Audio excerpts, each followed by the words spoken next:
Hello, everyone. I am Natasha Ryan with the North Group, and it is indeed time to head north, our podcast. Here with me, Vince Rocco Vargas, also from the North Group, and you might recognize him from the show Mayans MC. And we have our friend Dan Hollaway downstairs in the window here of our recording, veteran and host of the podcast Drinkin Bros, and I'm sure you've seen his handsome face on Fox News quite a few times. How you doing, Dan? I'm doing well. You left out the part where Rocco was also a host of Drinkin Bros, right? One of the original hosts. I was about to bring that up. I did not know that. The history of Drinkin Bros and where it started and how it's continued to manifest into different things, and currently it's its own entity. It's so far different from where we started in a garage. Drinking and just saying silly stories. It has turned into a legitimate media source, and which has been pretty exciting to watch you guys grow and turn it into. Yeah, it's been tough. I mean, I feel like just the kind of people we all are, yourself included, Matt, Evan, Jared, Ross, maybe Ross to a lesser degree, but we're all like problem solvers institutionally because of our experience in the military. So it seems like the show grows how it grows, but our efforts seem to find gaps, right, that need servicing, whether it's in the veteran community or wherever, right? It doesn't really matter. But yeah, it's been interesting to watch how things have kind of changed over the years. Well, yeah, I mean, when we just popping off, when we first started, the podcast was probably somewhere around 2013, 14, I believe it was. And it wasn't about, being a media source for us. It was more of being a community for the veteran community and like-minded individuals, because at the time, the Drinkin Bros community was kind of meant for a space for you could kind of reach out and talk to someone if you needed a drink, really focusing on veteran suicide and veteran hardships and struggles with transition. And that was a bunch of veterans kind of telling their stories day to day. And as I've seen it turn into, not even just media, but social media turned into a place where information is the necessity, or it becomes like priority or the main source of information. The podcast went from what it was, and it was just kind of like very juvenile at the time, just fun, till now what I see you guys doing is a viable and legitimate place for information. Yeah, I mean, we've tried to make it viable. It's tough. I mean, there's, as I said, the instinct is to try to find gaps wherever they happen to be, whether it's in understanding, I think is one of the better ways that we can do stuff. And that was one of, like, I still to this day have to explain that the name of the show, Drinkin Bros, doesn't necessarily just mean that we're all pissed drunk all the time. You know what I mean? What it means is that no one ever has to drink alone. If you want to come drink a freaking LaCroix with me, we'll do that too. It doesn't matter. That's not the point. The point is the bros, right? Drinking is the modifier. Bros is the proper noun in that statement. It was community. Yeah, for sure. Yeah. I mean, that's why Jared created the Facebook group in the first place. And it had several iterations prior to that. I think beer drinking bomb droppers was one of them. There were a couple of them. That was the first version. Yep, beer drinking bomb yeah. droppers. But I mean, there's trust in the media is at an all-time low. I mean, we're seeing it right now. This is the first, I think this Ukraine-Russia thing is the first conflict we've seen through the lens of both social media, which is a very rapid amplifier of information, whether it's good or bad, and then some level of collusion between certain political figures and big tech, right, to siphon off information that they don't want to have at the forefront, and then to propagate information they do.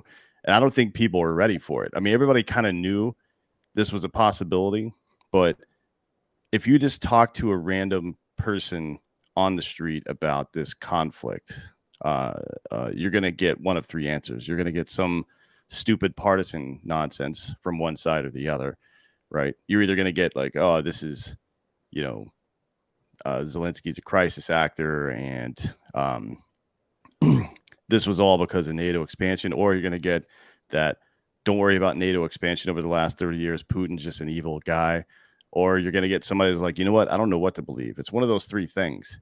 And those are not good answers to that question, because there's no nuance in that conversation. And there needs to be, there has to be room for people to say, this is on Russia, but what could we have done to prevent this? And there's a lot of things. One is to stop NATO expansion over the last 30 years, or at least, curtail it a little bit. The other part, the big one, is what Trump was doing, which is to arm them in advance as a deterrent, right? So there would be no war.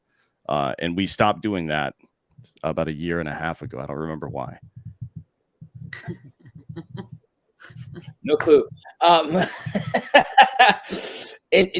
I think that's one of our podcasts we talked about. It was interesting to see the misinformation and the psychological operations of social media.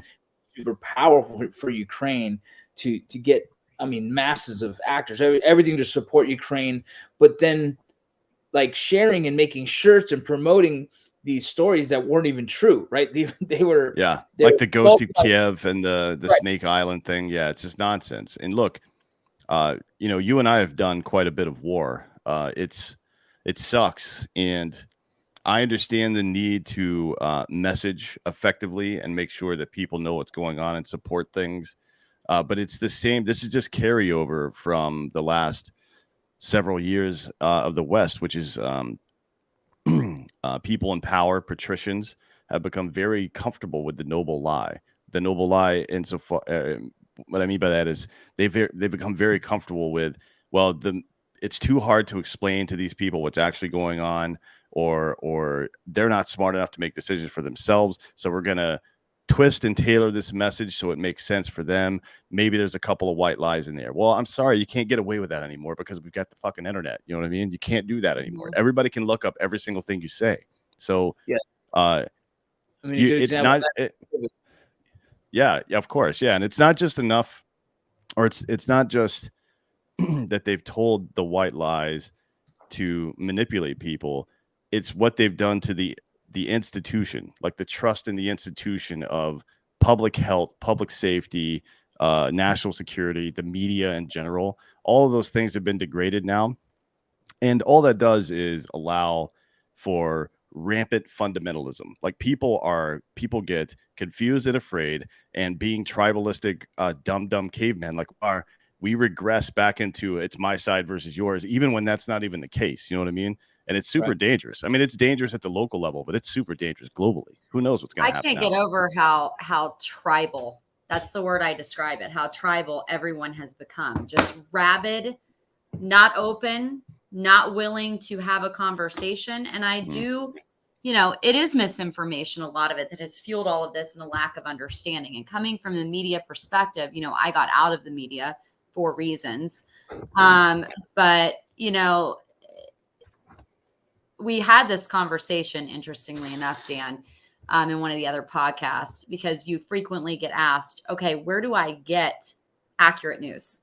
I get that question all the time. Well, people ask me that a lot. Yeah. Good luck. I mean, it's like the game of telephone, right? I don't want to repeat our same conversation, but like, you have to pull from all these sources and kind of use common sense and do the fact checking yourself, right? Because it used to be when you turned on the news, it was fact checked and you were good to go. And now that doesn't exist. So it is up to you now to do your homework and try to find the facts and disseminate. And people don't have the want or the time. So they just follow, pick a side, tribal, call it a day. I feel like this should be the easiest time more than ever to see all the discrepancies in the government's word, especially with COVID. And I'll touch it. Yeah. It's a crazy thing when you go in the airport, everyone's sitting down eating, can not wear a mask, but if masks don't work.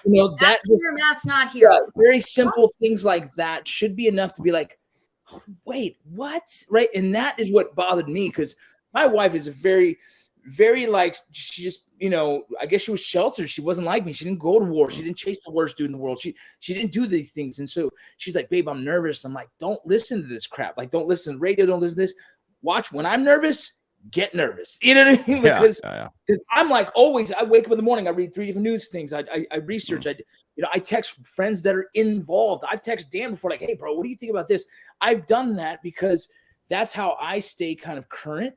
But, you know, I understand my wife, like, she doesn't want to involve herself in all that because it's a little overwhelming when you start dissecting a lot truth. overwhelming for a lot of people that don't have the stomach for it. Yeah. And so she gets so panicked, and I'm like, all right, you just, when I'm worried, you're worried. Well, this is a breakdown in fundamentals on behalf of our country, right? So public education, the way it's changed, the way it did change in the 20th century was a big problem for the United States, especially, maybe from other Western countries, but particularly here. We went from a system where you learned basically the very simple stuff at home from your parents, and then advanced things you would learn in schools from people who are trained to teach you that. I mean, from the primary school all the way up through university, that was the case. And then there was some shift sometime in the early 20th century where schools basically became centers to create better factory workers. Like it's another form of feudalism, basically. So large corporations in league with the government want to create obedient workers who are just smart enough to make the machines work, but not smart enough to how to go build their own business. You know what I mean? And that's why even today in high school, like, it was a revolutionary thing that DeSantis passed a bill that requires teaching kids about finance in high school. How the hell could that have just happened in 2022? You know what I mean? Like that's imbecilic on our part, right? And it's either, how is this not in existence? So it's either you have to, so there's something called Hanlon's razor. Don't imply malice when incompetence will suffice. But man, it's hard to believe that somebody would be that stupid that you wouldn't think that people who are 18 years old, who, by the way, can go get $250,000 in student loans, that you don't teach them how to manage their finances at all, how to start a business, what that looks like, how to go find an attorney and start a business, how to find a CPA and start a business. You know what I mean? Like, in my opinion, I don't really get involved with political parties to include libertarianism, but they get some things right. The individual liberty and personal entrepreneurship are the ultimate inoculations to tyranny. Those are the only two things that work, right? And we've completely jettisoned that as a culture here. It's like the bigger think about during the last few years when there were shutdowns, mom and pop businesses went out of business. About 40,000 businesses closed forever just in LA, right? And bigger businesses got even bigger. Right? Oh yeah, they were receiving so much money from the government. So I own a small barbershop. We didn't get, and I didn't have anyone in that barbershop for almost 8 months. I was paying that out of my own pocket, out of my own savings, just to keep my barbers, you know, just to have a place. They were doing their best. We applied for that loan, right? It's like they denied us right away. They denied us hair studios, any kind of barbers, nails, any kind of stuff like that. That was gone.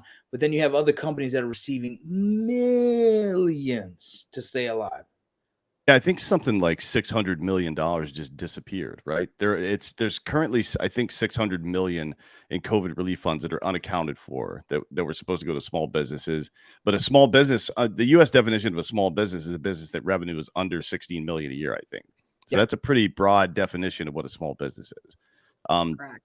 But again, that's to go back to that, public education is one of the fundamentals we've gotten away from, and it shows in the way that we're able, or I rather incapable of digesting information and making opinions based on information, whether it's, you know, true or not. So there's a couple of things you can do to help yourself. One is to read a breadth of different types of information and immediately understand the lens through which you're consuming that. If it's on Fox, you know what it's going to be. If it's on CNN or MSNBC, you know what it's going to be, right?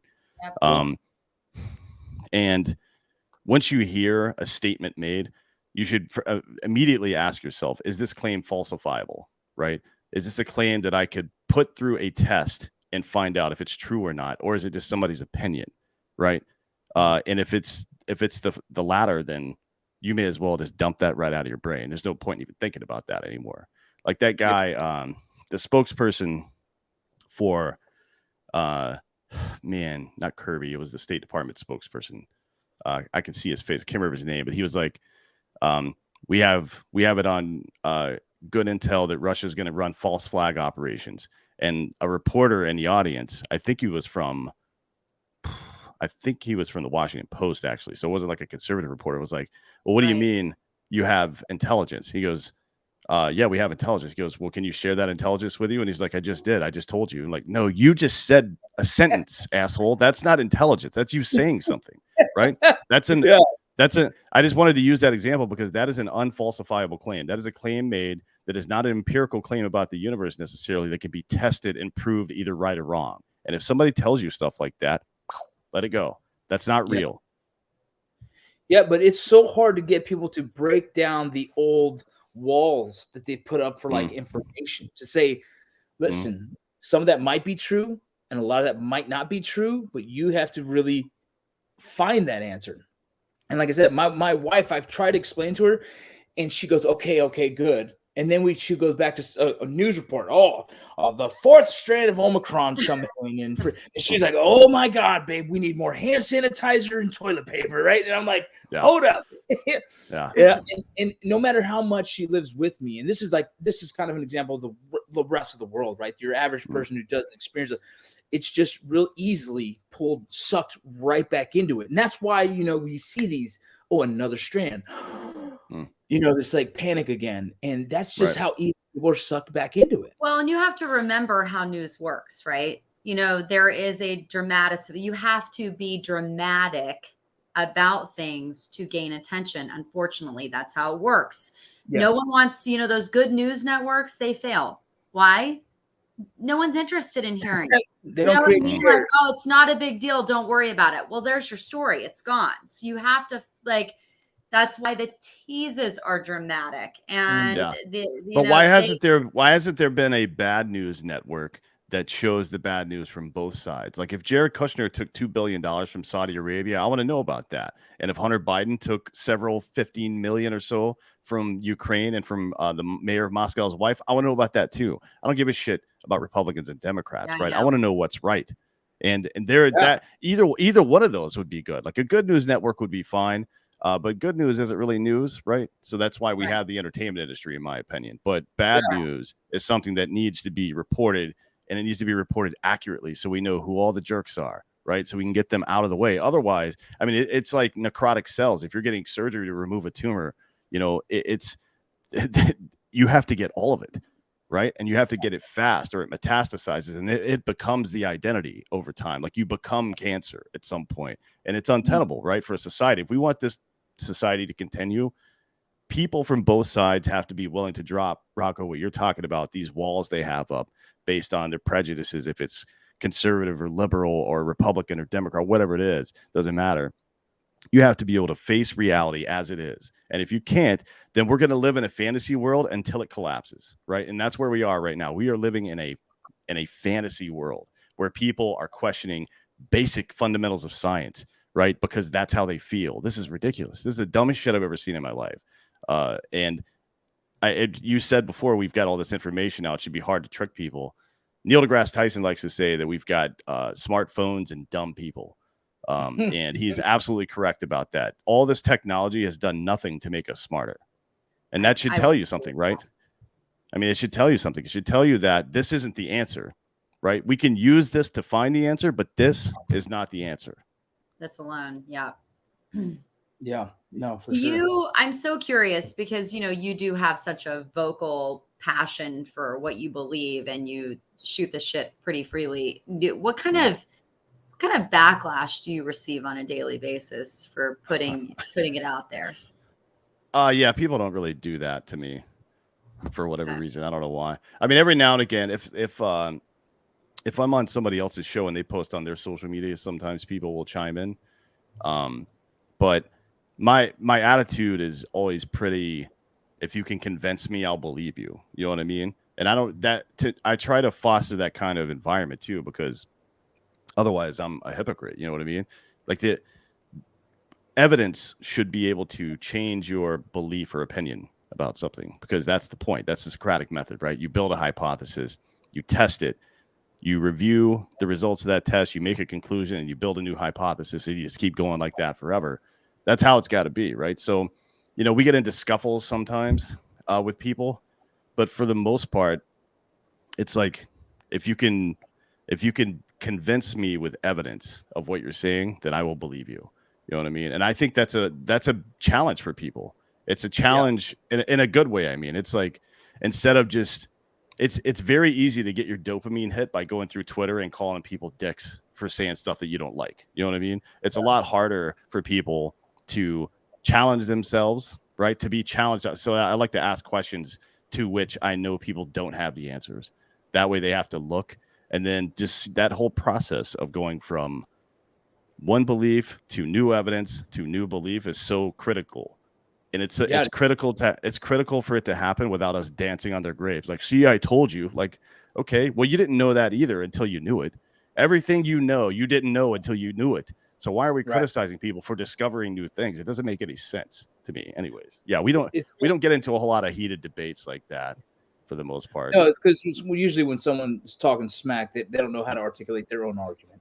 And that's I find that when someone on social media says something, like if I post a Border Patrol picture, I get a lot of Hispanics being like, "Bro, you're a Border Patrol," and if they DM me, I will even ask for, give me your number, we'll talk about it. And almost every phone call ends with them like, "Respect, bro. I appreciate you clarifying that." I mean, they should go down. They should go down to the Texas border, because pretty much everybody that works in Border Patrol down there is Latino. Like literally 70% of the people that are working down there. Yeah, 70%. Yeah, and you know, it's a very interesting argument that anyone still doesn't understand. I'm like, I don't know how to. Well, that's I would imagine that's pretty necessary for communication purposes, right? Yeah. Well, yeah, that's part of it. Yeah. That's a big part of it, and as well as, like, look, it's one of the better paying jobs in a border town. It is something that you start to believe in why we protect America, because it's given your family, your own origin story, the success that's gotten you to that point. And why wouldn't you continue to uphold and protect that ideology that your grandparents, your mother, or your great grandparents sacrificed so much to get to? You know what I mean? The land of opportunity. Everyone's trying to get here. There is at some point a moment where we have to try and find and protect that as well. And one of those places is on the border. And so, think about being a family or a small community in ancient Greece, and the Persians are rolling through, murdering everybody, and then Greece lets you inside of their walls, and you're like, hey, you know what we should do is get rid of these walls. Like, that never happened, right? So it's like, it's some kind of weird socio-political suicide that's happening in America for some reason. Like for some time now, all of the institutions that protect us have been torn down, and over the last 2 years with all this all these mandates and such, a lot of them have actually been gerrymandered. Like anybody that has the temerity to stand up and say no when something's wrong has been eliminated from ranks of police institutions and the military and the intelligence community and public safety and public health. It's not even just the institutions, but masculinity itself is under attack, as if it's some kind of bad thing, right? And this is people who have all these prejudices that they're bringing in, and they think that somehow it's intrinsically negative. No, the point of masculinity is to provide and protect. That's it. Right. And the point of femininity is to teach empathy. Those are the points biologically of those two things: to be caregivers and to be protectors. That's what they are. And we don't look at any other protector like they're evil just because that's what they are. It doesn't make any sense to think like that. But because everybody have these biases, right, they think that they try to reduce it down to the lowest possible level and say, well, because there have been problems in this institution, the thing that feeds this institution must be corrupt. It's the fruit of the poison tree fallacy. It's not true. It doesn't make any sense. I mean, that's why there are 275 million interactions between police and U.S. citizens every single year, and less than 0.001% of them end in any kind of negative way. I mean, including arrests and tickets, right? Very few of them end in any kind of way, not even violent, but just negative in any kind of way. So the data just doesn't support any of this stuff, right? It doesn't support it. Like Jordan Peterson talks about a lot with masculinity. People think that there's this, just the entirety of human history is defined by white males dominating everybody else, right? But there's just no evidence to support that. It's been a very few amount of very rich people who have dominated everybody else in every culture, including the dynasties in China, including the Persians, which I mentioned before, which is the second largest empire in the history of the world. And it's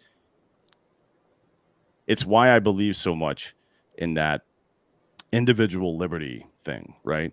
Because we've seen it pop up no matter what the religion was, no matter what the culture was, no matter what the race or ethnicity or nationality was.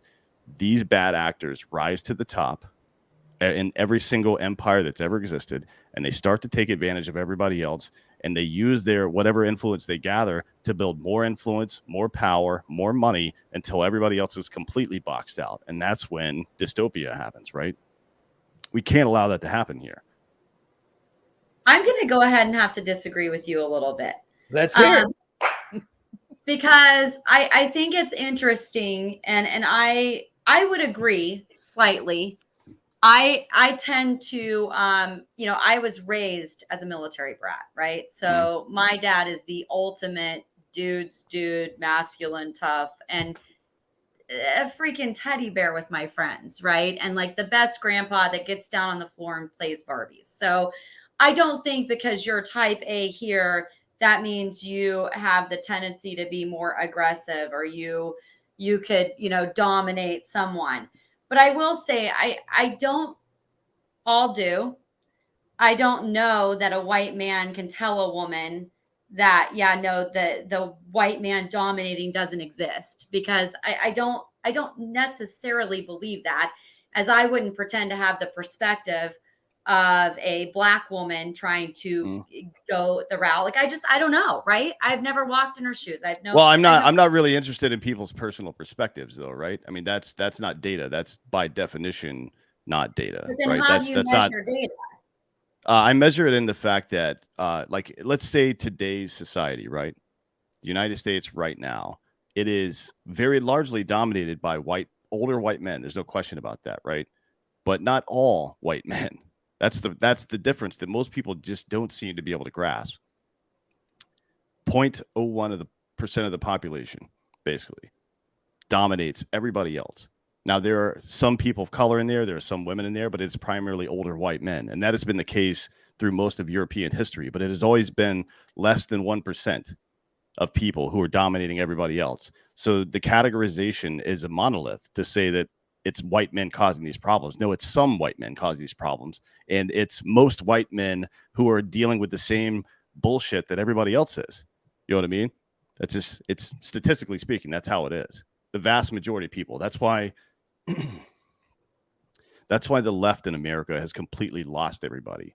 They've lost the working class, because the white coal miner, the white pipe fitter in Pennsylvania, or water treatment person, or whomever else working these shitty jobs where they've joined their union and they've made compromises to get better health care and pensions and take less pay for it. And when it got time for the pensions to get paid out, they didn't get that either. You know what I mean? They've been completely screwed over time and time again. And to tell that person that white people are causing all their problems, right? Or that white people are causing all the problems in America, that's not one, it's not reality. And two, it's not something that people are going to be willing to accept, because they're living that, right?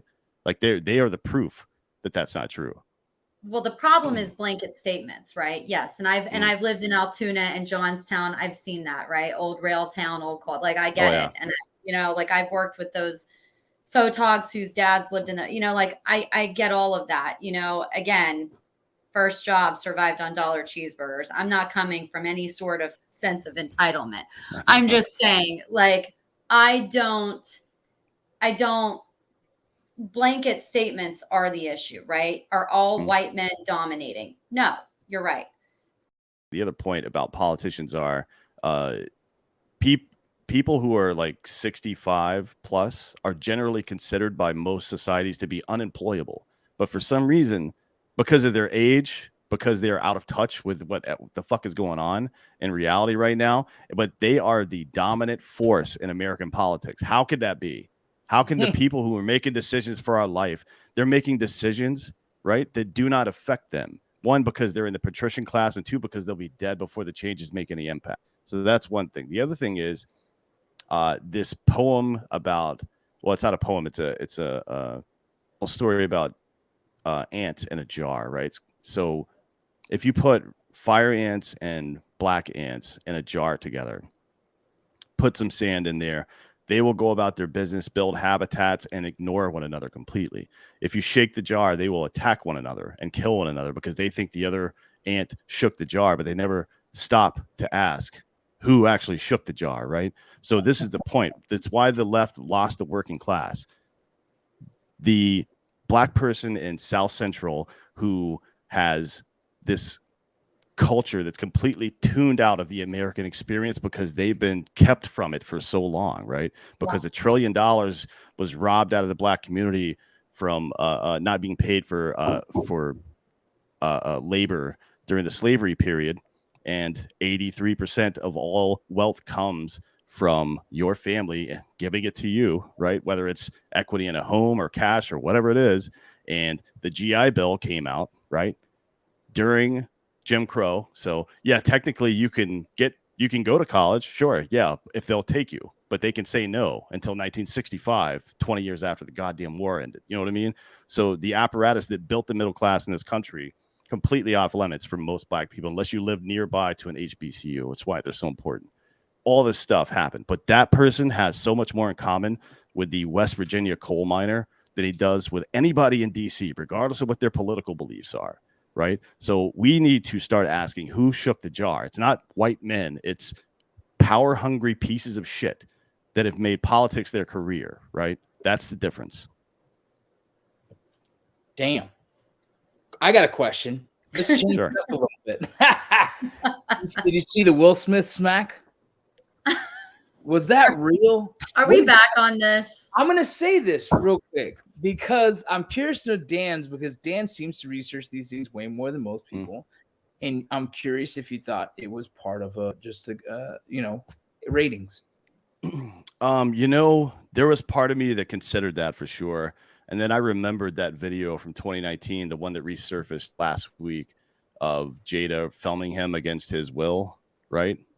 No pun intended there, but filming him against, and he just looks like a broken man that doesn't, he has the face of somebody that's in a psychologically abusive relationship. Like I've seen that so many times. You've seen it so many times too.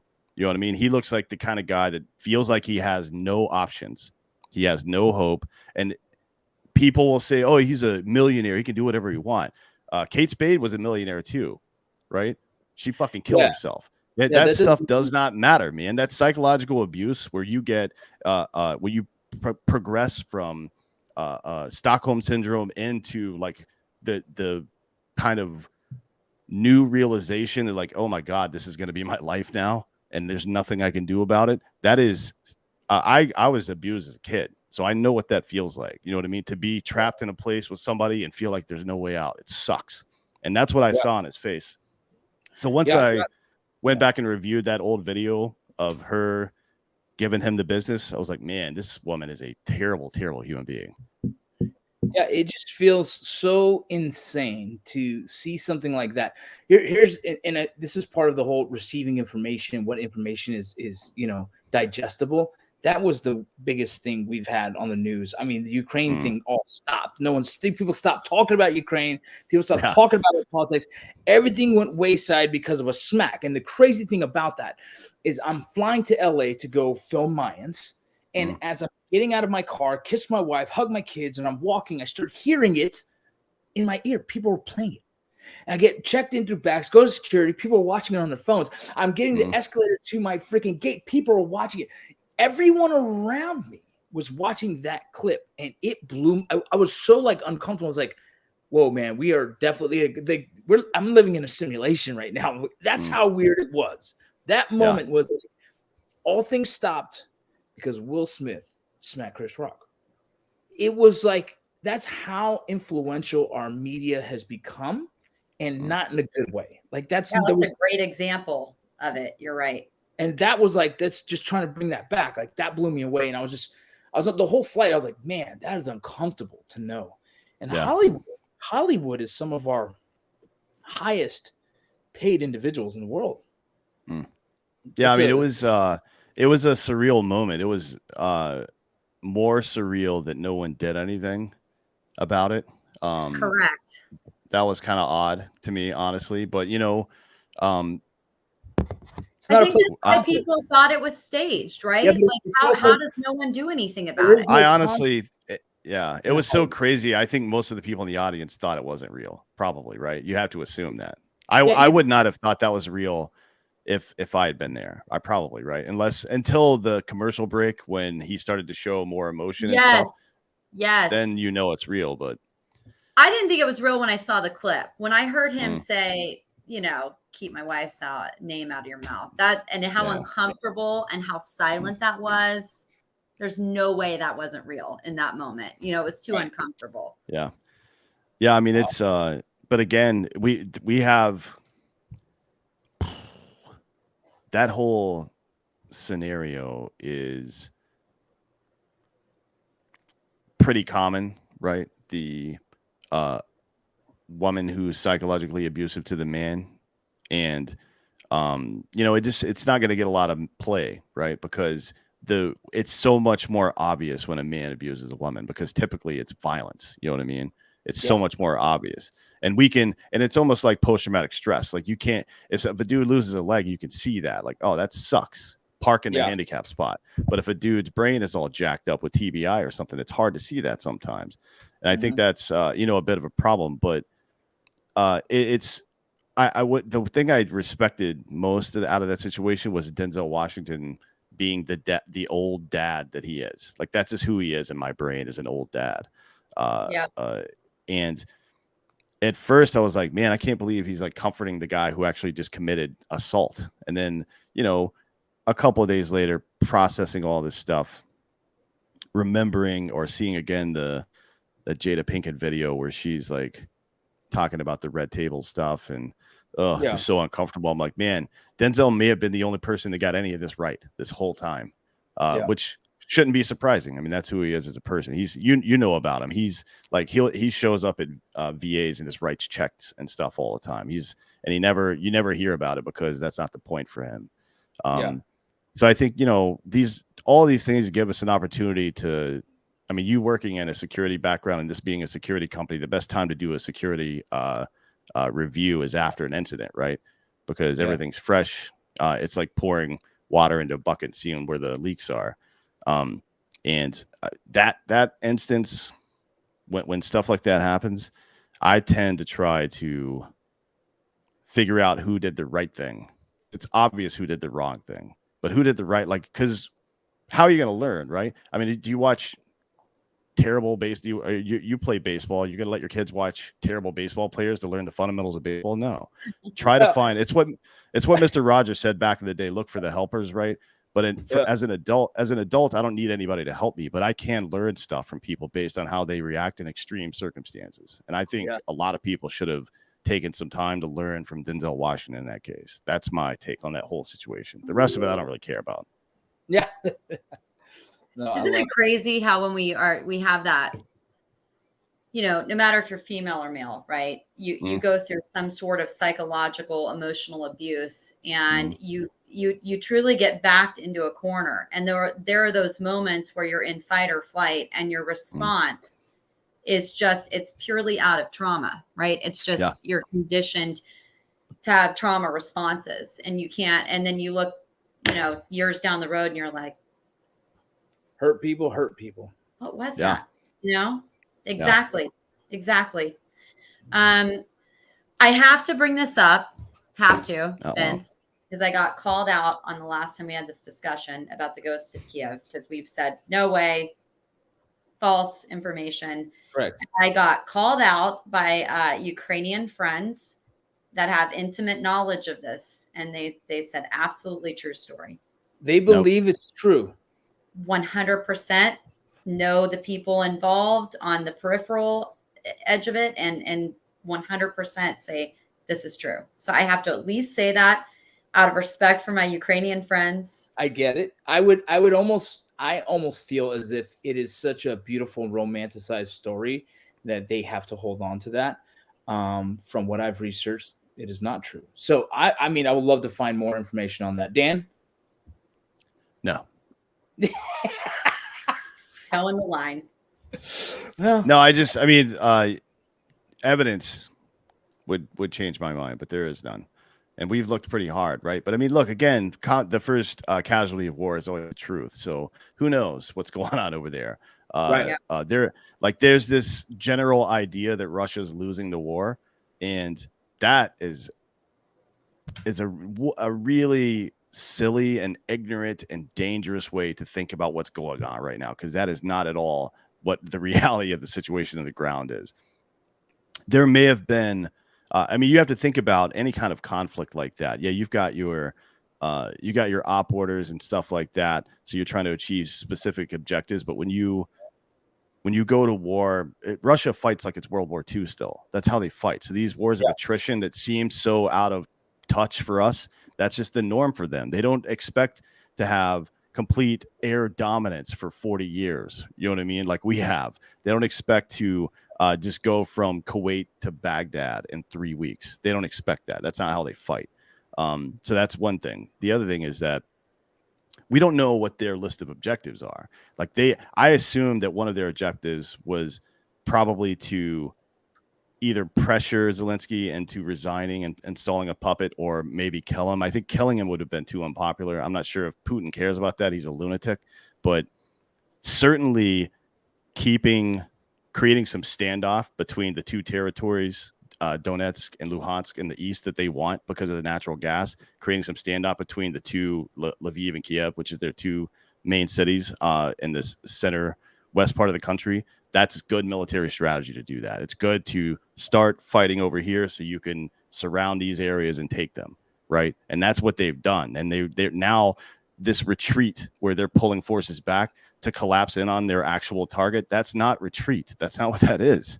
It's just basic military strategy. And I don't understand why all of these people who have made a career of the military and studying history of war can't figure this out, or maybe they're just too afraid to say it out loud because it sounds like it's pro-Russian.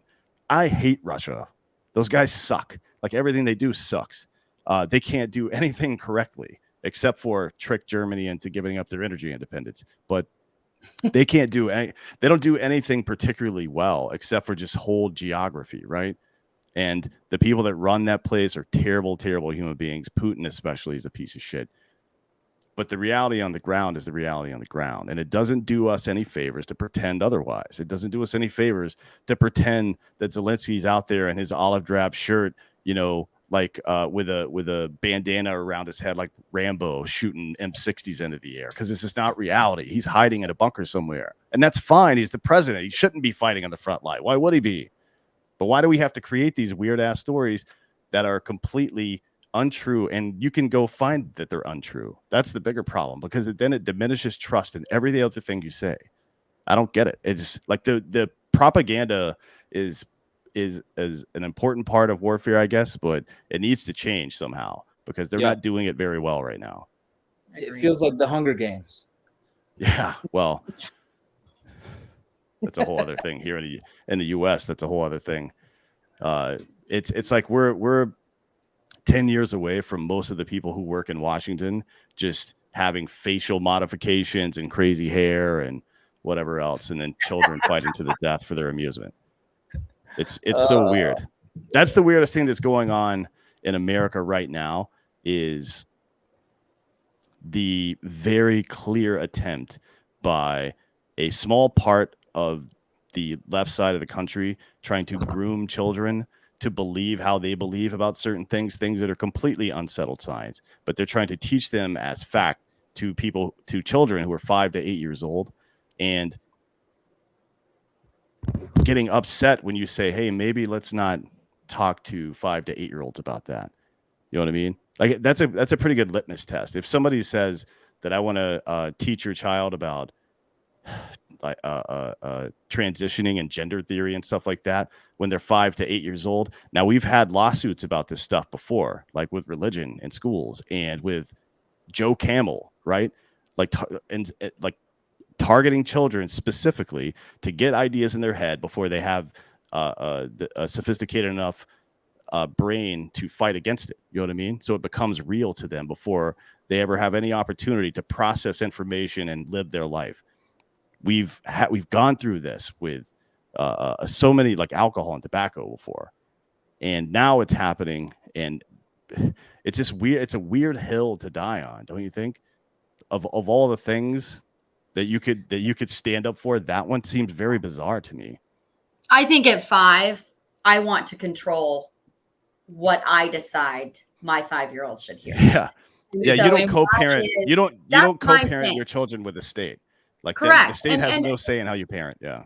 And you do you, right? That's what I always come back to. You do you. You have your house the way you want to have.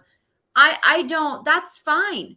But when it comes to parenting and having agendas or narratives, yes, I don't want to collectively have a co-parenting relationship with the government. I will make that call at home.